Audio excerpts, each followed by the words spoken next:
কত টাকা আর্ন করে পার মান্থ? বলবো? হ্যাঁ হ্যাঁ বলে ফেলেন, কোনো সমস্যা নেই। 1 লাখের বেশি। 1 লক্ষ টাকার বেশি?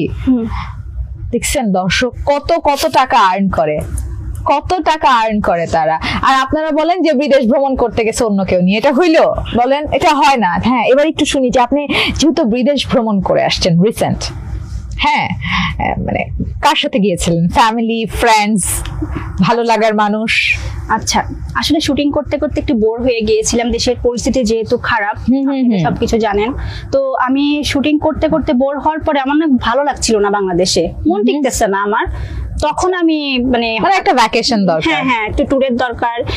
তো সেটা আমি ফ্যামিলি তারপরে আমার রিলেটিভ এই পারপাসে একটা ট্যুর হয়েছে আর কি। আচ্ছা আচ্ছা, ওটাই সবাই দেখতে পেয়েছে এবং আপনি এবং অন্যভাবে হচ্ছে সেটাকে নিয়েছে। না আমি কিন্তু অন্যভাবে নিইনি, আমি কিন্তু অন্যভাবে নিলে আপনাকে ডিরেক্ট প্রশ্ন করতাম না, তাহলে আমি ধরেই নিতাম যে না শর্মি তো